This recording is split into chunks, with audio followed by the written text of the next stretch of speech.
नमस्कार, स्वागत है आपका बिहार समाचार में। अब तक की बड़ी खबर आ रही है। गोपालगंज और मोकामा विधानसभा सीट के चुनाव का रिजल्ट बस कुछ ही देर में आने वाला है, लेकिन इससे पहले जनता ने अपना फैसला सुना दिया है। आप जानोगे कि आखिर कौन चुनाव जीत रहा है, और यदि आरजेडी दोनों ही सीटों पर चुनाव जीतती है तो बीजेपी का कैसे जमानत जब्त हो सकता है। महागठबंधन की तरफ से कहा जा रहा है कि गारंटी है दोनों ही सीटों पर महागठबंधन की ही जीत होगी। तो वहीं आरजेडी नेता मृत्युंजय तिवारी ने दावा किया है कि बीजेपी की जमानत जब्त होगी। तो आखिर बीजेपी को क्या नुकसान होने वाला है, क्यों आरजेडी वाले इतने खुश नजर आ रहे हैं, और इधर कुर्नी विधानसभा सीट में भी यदि आरजेडी चुनाव जीतती है तो बिहार की राजनीति किस प्रकार से बदलेगी, तमाम बातों पर चर्चा करेंगे। पूरी वीडियो में बने रहिए। सबसे पहले आपको बता दूं कि बिहार में फिर से एक उपचुनाव होने वाला है। कुर्नी विधानसभा सीट पर उपचुनाव का ऐलान हो गया है। 5 दिसंबर को कुर्नी विधानसभा सीट पर चुनाव होने वाला है और 8 दिसंबर को रिजल्ट की घोषणा होने वाली है।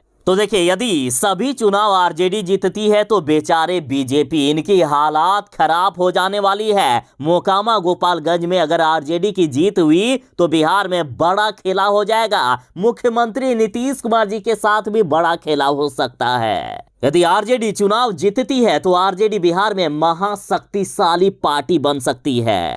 चलिए आपको विस्तार से समझाता हूं। यदि हम बिहार की राजनीतिक समीकरण की बात करें तो महागठबंधन के पास अभी 164 विधायकों का समर्थन है, जिनमें से नीतीश कुमार की पार्टी जदयू को यदि हम बाहर भी कर दें तो महागठबंधन के पास कुल 119 विधायकों का समर्थन हो जाएगा। और यदि दोनों ही सीटों गोपालगंज और मोकामा पर महागठबंधन यानी आरजेडी चुनाव जीत जाती है तो महागठबंधन की सीट बढ़कर 121 पहुंच जाएगी और बहुमत के लिए अब केवल एक सीट की जरूरत होगी। और अभी कुर्नी विधानसभा सीट का चुनाव बाकी है, इसका रिजल्ट आना बाकी है। और यदि आरजेडी ने अपनी पूरी ताकत लगाकर किसी तरह से कुर्नी विधानसभा का सीट जीत लिया ना तो बिहार में बड़ा खेला हो जाएगा।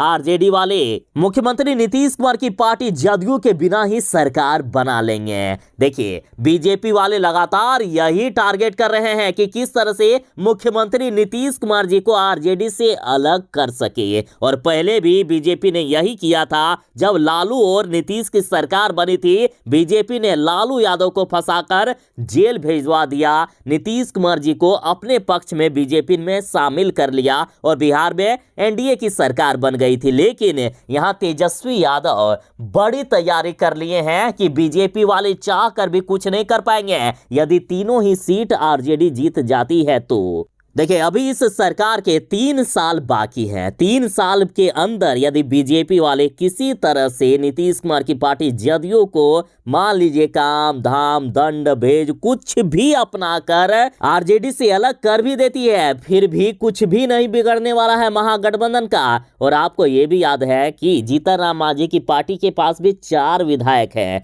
यानी बीजेपी वाले अब चाहे भी तो कुछ भी नहीं हो सकता है। बिहार में महागठबंधन की सरकार अब कंटिन्यू रहेगी। और जिस तरह से 2024 के लोकसभा चुनाव को लेकर दावे किए जा रहे हैं, नीतीश कुमार जी को पीएम कैंडिडेट तक बनाया जा रहा है, तो अब बीजेपी वालों का कोई भी दाल नहीं गलने वाला है बिहार में। तेजस्वी यादव, मुख्यमंत्री नीतीश कुमार जी, तमाम महागठबंधन के नेताओं ने ऐलान कर दिया है कि इस बार 2024 में हमारी सरकार बनेगी। बीजेपी वालों को तो हमने बिहार से उखाड़ कर फेंक ही दिया है और अब हम केंद्र से भी उखाड़ कर फेंकेंगे। तो इस तरह से ये 2 सीटों पर जो उपचुनाव का रिजल्ट है बिहार की राजनीति में नया इतिहास रचने वाला है। और हाँ, आपसे भी अंत में सवाल है, आप किनके पक्ष में हैं? आप क्या चाहते हैं? कौन चुनाव जीतेगा या कौन चुनाव जीतना चाहिए? मोकामा से कौन चुनाव जीतना चाहिए? क्या आरजेडी कैंडिडेट अनंत सिंह की पत्नी नीलम देवी चुनाव जीतनी चाहिए या फिर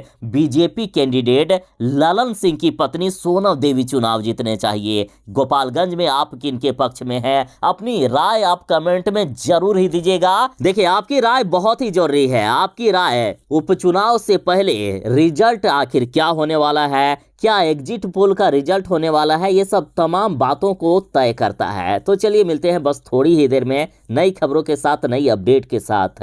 तब तक के लिए दीजिए इजाजत। बाय। जय हिंद। भारत माता की जय।